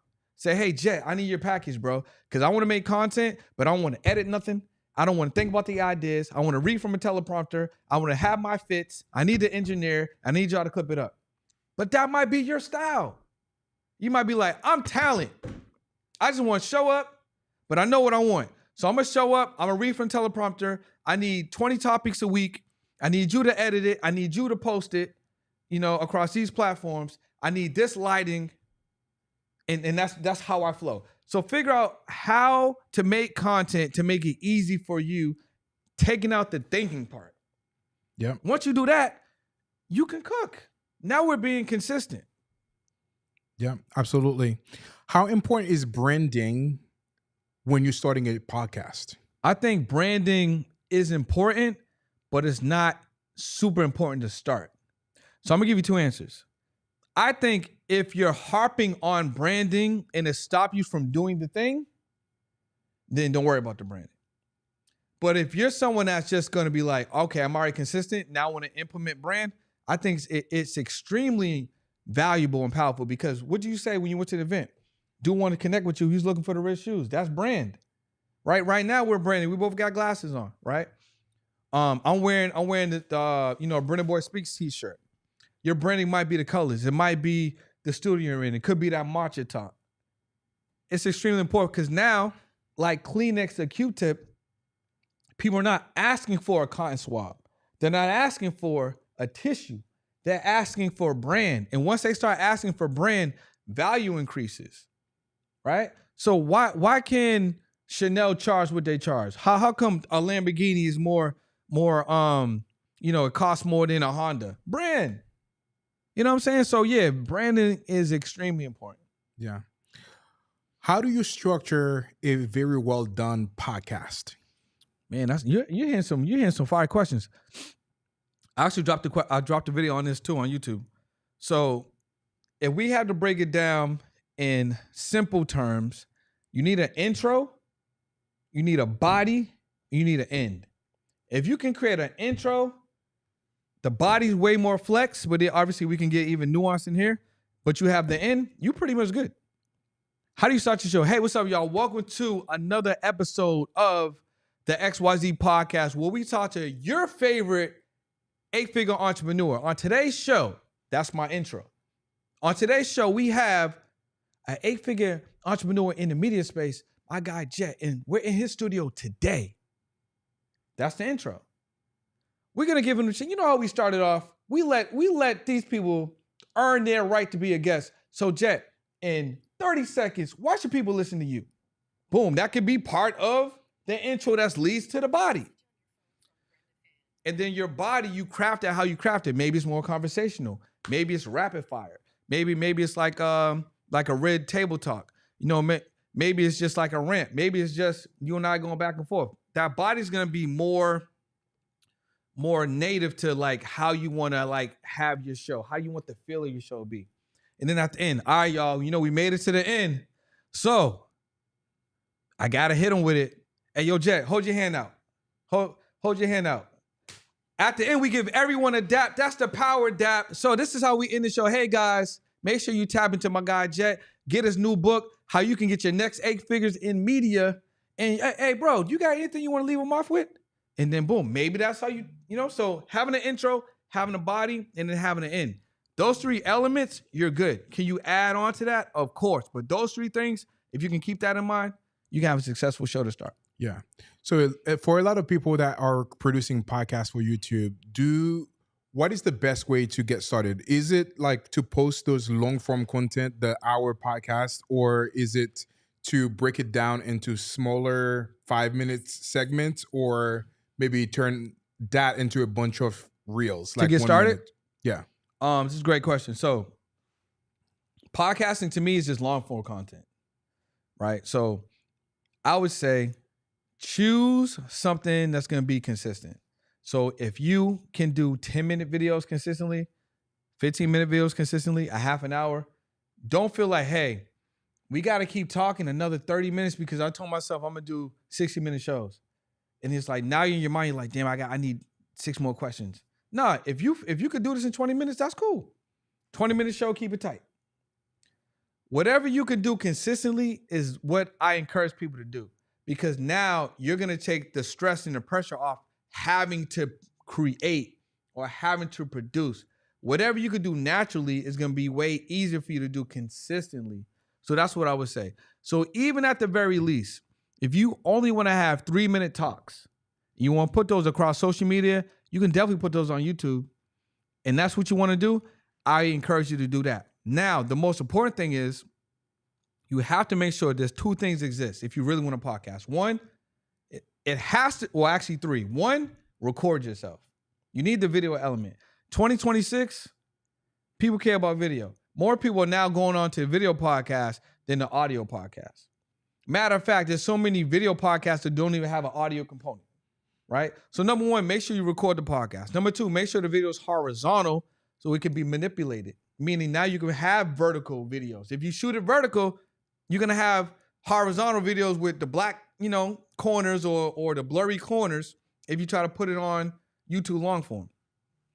And then number 3, I would make sure I take the audio and also put it on the audio platforms for people that want to actually experience the audio only. Now you actually have a show, a podcast that's audio, that's visual, and can be on social media. Fantastic. So now we are going to do our quick rapid fire questions. Pew, pew, pew. Let's go. By the way, anybody watching right now, if you have any questions, this is the time for you to type them in the comments. Yeah, drop those questions drop in the some chat, questions over there. We'll be answering them shortly. So rapid fire question. Number 1, what is the biggest podcast mistakes that you see people make out there? I think the biggest podcast mistake is relying on brand deals and sponsorships, because you can't scale brand deals and sponsorships. You don't have control over that. There's other people that's going to make decisions, and it's going to be hard for you to scale. I think having a brand deal or a sponsor should be in addition to you having an offer. So I guess also not having an offer and then relying on brand deals and sponsorships is probably a really big detriment. Awesome. When somebody started their podcast, what is the one thing that they need to stop doing to ensure that they continue to grow? Oh, man, that's a great question. Anything that stops them from being consistent. One thing that they need to stop doing. Something that they need to stop doing. You need to stop procrastinating. Stop procrastinating. Just put it out. Put out the content. Be consistent. Get out of your own way, man. There's this book I mentioned on Vegas podcast. I don't know if you read it. It's called Outwitting the Devil. Have you read it? I've not read it So yet. Outwitting the Devil is a book by Napoleon Hill. If I summarize it, Napoleon Hill is having a conversation throughout the book with the devil. He's asking questions like, how do you manipulate people? How do you get people, to not do what they're supposed to do? And basically the devil says, I get them to drift. So anything that prevents you from doing the thing that you want to do or adds into procrastinating or stalling or making excuses, that's drift.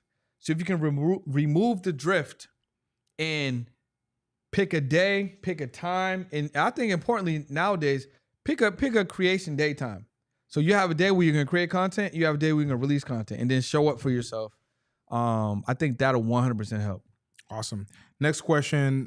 What is one habit that top creators have? Man, I mean, if we keeping it simple, top creators just consistency, and they have an intention. They're not worrying about, I don't want to say they're not worried about the views. But the views is secondary to them doing the thing and executing. And they know what they're going towards. So top creators know what their goal is. They show up consistently. They're going on other people's platforms. They're getting exposure. And the main thing is they're being consistent. Awesome. I think probably the biggest lessons that you can take away from this talk show today is intention, consistency are probably the biggest 2 things that you can do if you want to grow your podcast on any of the social media platforms. And have a coach. Have a coach. 100%. Yeah. Have a coach for sure. All right. So I have 5 questions that I always ask any of my guests over here. So we're going to go to those 5 questions now, and then we'll wrap up the show today. The very first question, what is your $1 million advice as it relates to starting a podcast and growing your podcast? My $1 million advice, I like to make it really simple. So if you have a podcast and you want to make $1 million, you need to have an offer, right? We already kind of established this earlier. You need to have an offer.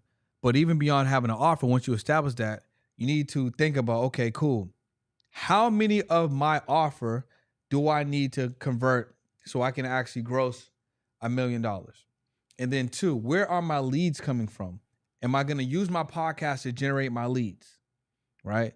So then we kind of talk about, well, we didn't really talk about it, but my podcast to cash strategy is a strategy where you use your podcast as a lead generation platform. So every guest that you have, every conversation that you have can lead to cash. Then we just do the math. So if I got a 15K offer, 67 of those sales grosses $1 million. So if I know that 90% of the people are showing up for the podcast and I have a 50% conversion rate, what I need to do is I have to make sure I have at the very least 134 conversations. Because if I can convert 50 of them, I just made $1 million. Yeah. This is not part of the 5 questions, but now imagine me sitting. Now 6 questions? 6 questions. Now imagine me sitting on that couch where now you become the therapist. In a sense. In a sense. Yeah. You've kind of seen the studio. You've seen my page to promote the podcast. You've seen all my social media content. What are some of the things from an outside perspective that you see that I'm leaving on the table that could potentially add on to growing the podcast or growing the show? Got you. So one of the things I would do if I was coaching you, I would say having the people come here. Well, first off, I would do an audit of your offers. So I would see what offers you have. Once I did an audit of your offers, I would suggest that we potentially add in a virtual component. I'll give you an example. We got to make sure that first, when people apply, that you have the exact questions that you need them to ask to figure out if they would be a good fit for whatever your offers are. Which we do. You do, right? Now, what I would say is, hey, you just unlocked a free virtual podcast for That's So Fire. It's going to be Monday at 8. If you would like to unlock an in-person version that comes with boom, boom, boom, boom, your VIP package is this price. So you can have your free. We already know, bro, we're streaming. Look at the level of production. They're going to get that anyway, right? So they can experience the podcast for free, virtual. They're not going to be upset. It's less time for you, and you can knock them out. You could probably do 3, 4, 5 in a day, let's just say. A percentage of those people are going to upgrade for this experience. You get tour, you get pictures, you get behind the scenes, you get to lead with the content, and it's $3K or whatever you want to charge. You have content of me and everyone else that you interviewed. You show that in the sizzle reel. You want to upgrade your free virtual podcast experience for the in-person experience. This is what it looks like. You know what I'm saying? Yeah. Yeah. So now you turn that into one offer. Now, the people that line up for the virtual or the people that line up for the in-person, it doesn't matter. You still offer them or close them on your other offer at the end. What is that other offer? Maybe it's a studio offer. That's why we do your offer audit. But maybe it's a studio offer. Hey, listen, you want to shoot here consistently? You want to do your podcast here consistently? You want to do content here consistently? Hey, sign up for our subscription. Everyone's going to get that offer at the end, regardless if they're virtual or in person, but you're able to save yourself time, right? Because now you're interviewing less people in person. You just do the ones that you might want to do based on you. But you're able to now go through more people with the virtual in a day, in a week, in a month. And you just added an offer on the front end. So now you can get more front end money. You make that in-person offer way more valuable, perceived value. Yeah, bro, I want to come in person. I want to be in the studio. Yeah. Okay, cool. Upgrade, boom, 3,000, whatever it is. And those same people, you're able to close them on a higher offer on the back end. Yeah. The reason I ask you that question, some of the things that you discussed, we already implementing, but I wanted to the people that are watching that to see the power of having a coach, the 100%. Power of kind of and this is me off the top. I don't even know what you really got going on, but this is just me off the top. Yeah, and that was actually fantastic. And for anybody that is watching that, definitely reach out to this guy and make sure that he helps you set up your podcast. Yeah. I know a little correctly. something about a little something. Yeah, for Yeah. sure, 100%. So, third question: if you had to go back to day one, what advice would you have given to yourself when you were first starting with podcast? Man, I would say commit to YouTube.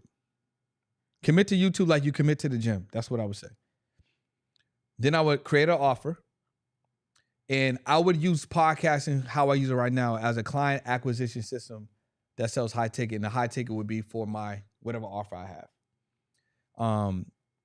In addition to that, I would hire an editor or a redistribution specialist, a clipper. And I'd be like, yo, this is the budget. We need this distributed across multiple platforms as, you know, as consistent as possible, you know, daily, weekly, you know, whatever that strategy is. I would do that. The next thing I would do is I would make sure that I buy tickets to whatever high-level conferences or events that are in my city. And I would go to them and I would interview high-level people for free. Because if I interview high-level people for free, it's going to make people that look up to those people want to also be interviewed by me, and then those are the people that I charge. So if I go, let's say, to a real estate event, and let's say Ryan Serhant's there, and I'm able to get a 5-minute interview with Ryan Serhant, mission accomplished. Now when I put that out, there's gonna be other people that look to Ryan Serhant, they're gonna be like, yo, I want to come on too. Okay, cool. It's $2,500. Boom. Now I'm stacking my relationship capital. Now I'm next to these people. Now people want to be like, well, who's that? I want to have a conversation with him too. Okay, cool. This is where you pay me. Yeah. So I would, those are the things I would do. And I would definitely hire a coach. Awesome. Fourth question: what are some of the resources / books that you would recommend for anybody that wants to start with their podcasting or even like growing their social media content? What is one book or one resource that you would recommend that they can get right now to get started? Got you. When it comes to growing, I think there's probably 2 books I would recommend. Well, probably 3, but I'll give you one first. One is Superfan. Superfan is a great book because it teaches you about building an audience and that you can really go crazy with 1,000 true fans. That's a really good book, Superfans. The other book I would get is Sell Like Crazy. That author is Sabri Subri, because you're gonna need to learn how to sell.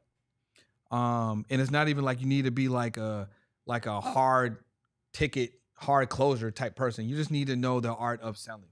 Like that's how the world goes around. Everybody's selling stuff. So sell like crazy. The next book I would probably get is, I would get honestly any of this series from Alex Hormozi, whether it's leads, 100 million leads, offers, or money models. It doesn't matter because they all kind of touch, you know, the nucleus of what he's talking about. So I would definitely get that. Now, when it comes to money, I think that you guys definitely need to tap in. So Tony Robbins has a book, Money Master the Game. I think that's a really good framework for you to really get the money mindset going. Because at the end of the day, you could be a creator all you want. You can be talented all you want. But the agent is the one that really got it. Or the owner is the one that really got it. So you need to understand, hey, in this 2026, I need to be talented, I need to be a creator, but I also need to have that business acumen, that entrepreneurship acumen, because I really want to scale up to the next level. Because you can be creating forever and don't make no money. Just like musicians. A lot of musicians are just making music. They don't got a bag. So you need kind of both. So I would recommend those books. Superfans, Money Master the Game. Let's say anything from Alex Hormozi, 100 million leads, offers, or money models. And then the last one I said was Sell It Like Crazy. Right? Sell It Like Crazy. Sabri Subri. Yeah. I'm gonna probably turn this into 2 questions. I'm adding more questions. Okay. What is the biggest? That's the so this podcast probably doesn't suck then at this point. He's coming up with more questions. Yeah. What is the biggest lesson that you've learned along the way when you were growing through social media and podcasting and YouTube? This is a big one, bro. And it has nothing to do with podcasting. It has nothing to do with YouTube. Nothing to do with social media. I'm going to give you two answers. One is going to be, you got to think bigger. So think about this. And I mean no disrespect. But the average U.S. citizen makes about $60,000. It takes them 12 months to do that. It does not take 12 months to make $60,000. And you're going to get taxed on that. It does not take you 12 months to make $60,000. That's a lie. It doesn't take you 6 months to make $60,000. It doesn't take you 3 months to make $60,000. It doesn't take you a month to make 60. It doesn't take you a week to make 60,000. It doesn't take you an hour to make 60,000. You guys can make it in a day, in a minute. So just expanding the mindset that you're not limited to the money that you're making right now. Money's infinite. Like, if we got all these billionaires and all these multimillionaires and still people becoming billionaires and millionaires, that means money's infinite. It's infinite. So just expanding, that was probably the biggest thing that I learned when I went to that Nehemiah Davis event and Myron was there and he made $3.8 million in 45 minutes. And then Neil was like, yo, if you want to make money, just double your price.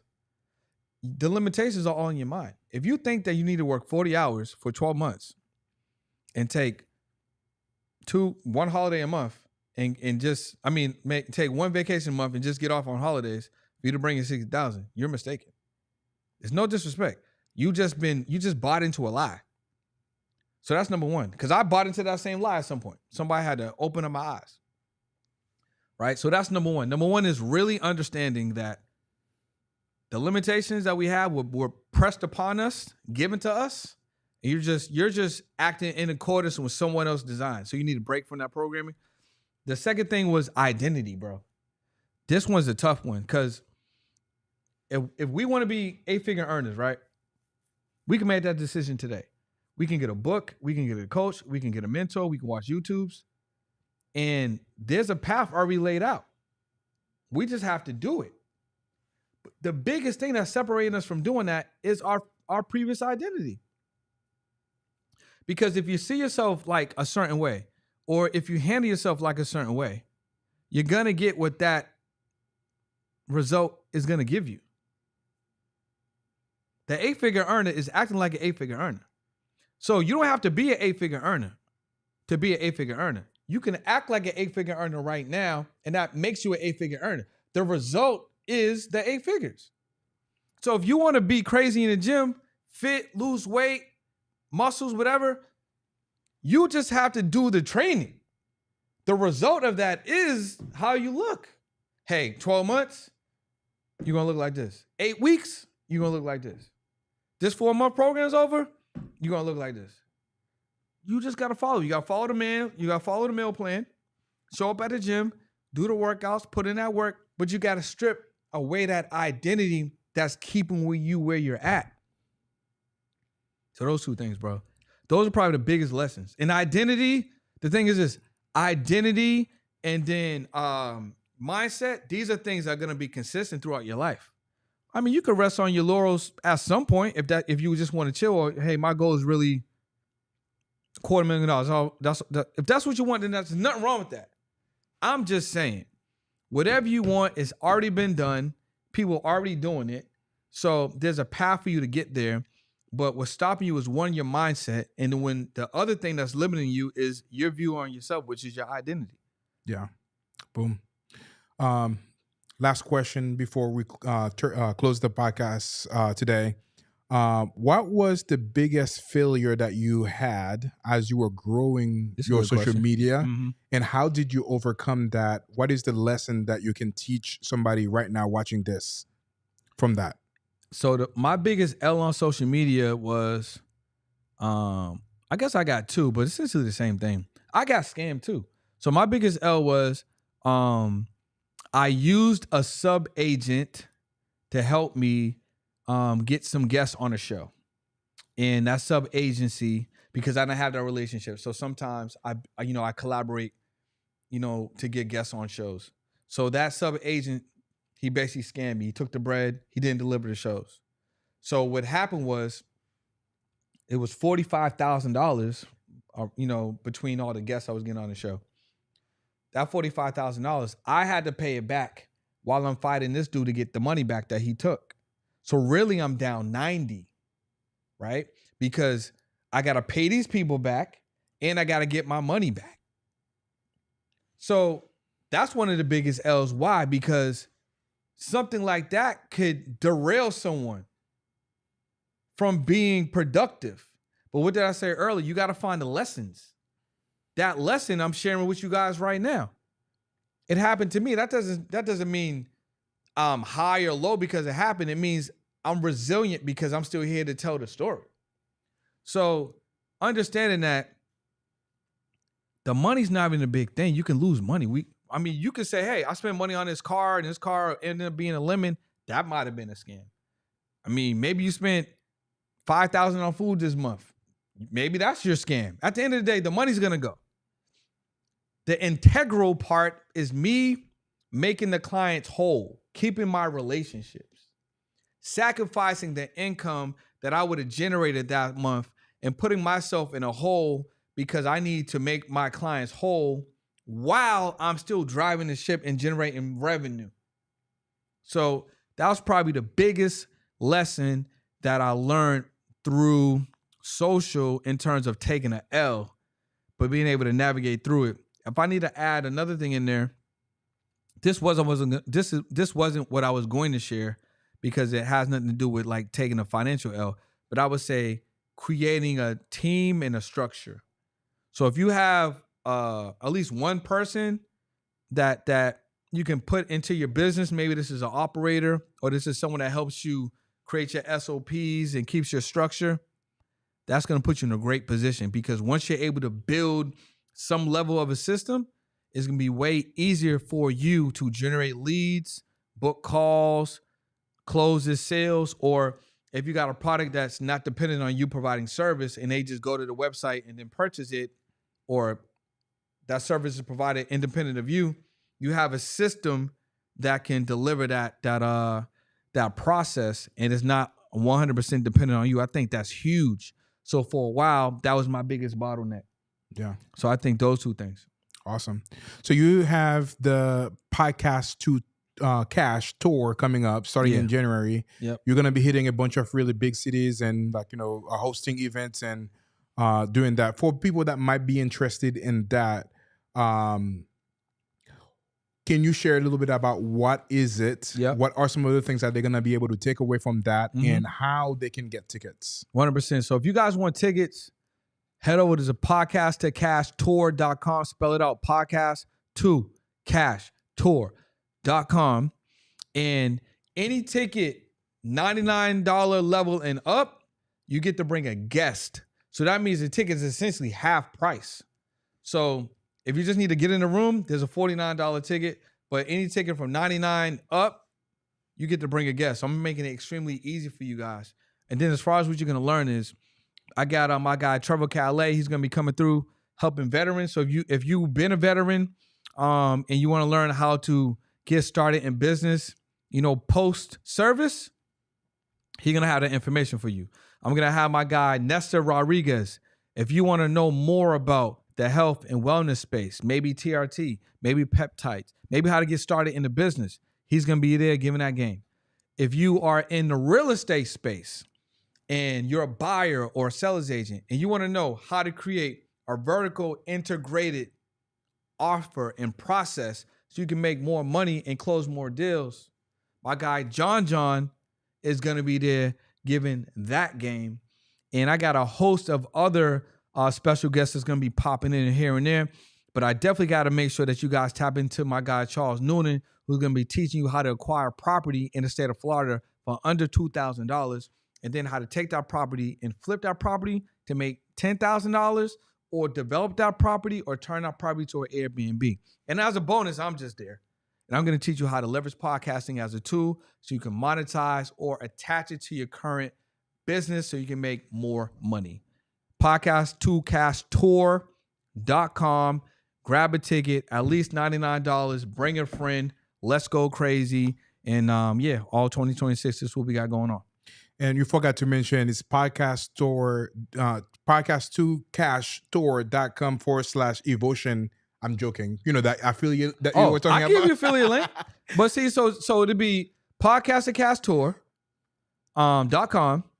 And then when you get to the checkout page, you could put in the word Evotion, EVOTION. Yeah. Right? Put in the word Evotion. And then what we're going to do is we're going to give him a 20% affiliate. No, matter of fact, 50% affiliate link. We're going to give him a 50% affiliate link. So every time you buy a ticket, my man over here, you put in that code Evotion, he's going to get 50%. And if you want to actually become an affiliate of the tour, hit my Instagram DM at It's Brendan Boyd. Just say partner. At It's Brendan Boyd partner. I'll give you a link to become an affiliate. And if you can promote the tour, you'll get 50% too. That's the power of podcasts. I was joking, saying, you know, because that's one of the ways that he taught you earlier that you can so on your actually next show, monetize. you can start promoting that. Yeah, there you go. Boom. There you have it. Any parting advice for anybody watching this? Anyone watching this, what I would like to say is, I mean, we gave you guys some vocabulary words. We talked about identity. We talked about mindset. We talked about consistency. We talked about having a strategy, which also goes with having a plan. Having $1 million podcast or $1 million YouTube is not as far off as you think. Matter of fact, I asked him to mention money. Why? Because we all need to be making money. Everyone watching this, you have an opportunity to become a millionaire if that's what you desire. It's really not that far off. Product, service, consistency, some coaching, some direction, you can get there. And here's a cheat code.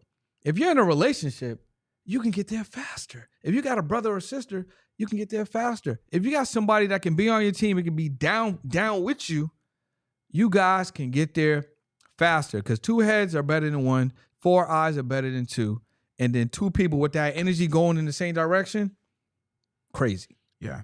Earlier, you shared something that they can text a number to get a something. You want to share that here as 100%. well? If you guys made it this far in a podcast, I got to clap it up.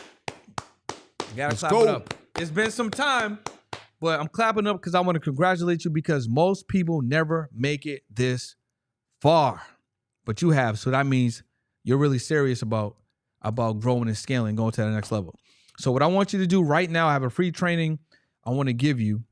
Text the word class, CLASS, to 213-410-4920. I'm going to give you access to a free training to teach you how to monetize your podcast completely for free. Text the word class to 213-410-4920. And you'll get access to that as well. Boom. That should have been text to Evotion, so that way you can know. I can give you that too. You know what I'm saying? Bro, it's been such a pleasure having you. I know we've talked about this probably for 3 months, 4 months for you to come and. You need a remote. You need a remote spot in Miami. There you go. Let's make it happen. Yeah, if you had a remote location in Miami, I would have been there. Done that. There you have it. I hope that you guys were able to learn a thing or two from the podcast. And again, thank you for all of the people that tuned in to stay here. If you're still here, obviously it's fantastic because this is probably one of the longest podcasts that we've done. Word? Yeah. That's fire. We've done another 2 hours. That's so fire, baby. But again, if you're watching this and you want to learn more from Brendan, go to his Instagram at It's Brendan. No. If y'all want to learn more, come to the tour. Podcast at Cast Tour. Get in the room. Use code Evotion. Get in the room. Let me teach you in person. I want to meet you. I want to sit down with you. If you want the highest level of access, there is a diamond ticket. We'll go to dinner. We'll spend some time if you want that level of access. But get in the room. My life changed when I got in the room. Okay? Guess what? I was somebody's +1. So I'm giving you guys a free +1. You paid $99 for a ticket and up, you can get access to bring a free +1. My life changed once I got in a room. I'm trying to tell y'all, and I got in the room on a free ticket. I did have to pay for my hotel. I had to pay for my Ubers. I had to pay for my food, and I had to pay for my flight. But I was willing to do that because I knew I had to learn something. I knew that there was something that I didn't know that helped me change my life. forever. And I wouldn't be the person I am, and I wouldn't be moving on the identity level that I'm moving on if I didn't sacrifice and get in a room. So get in the room. You can go to my Instagram, but go to podcastingcasttour.com, grab that $99 ticket at minimum, bring your +1, get in the room. We got Orlando, we got Miami, and we got Atlanta coming up. Get in the room. There you have it, baby. Let's go. I hope you guys learned a ton from this guy right here. Such a pleasure having you on the show. You know what it is? It's fire, baby. Mic drop. Let's go. Let's go.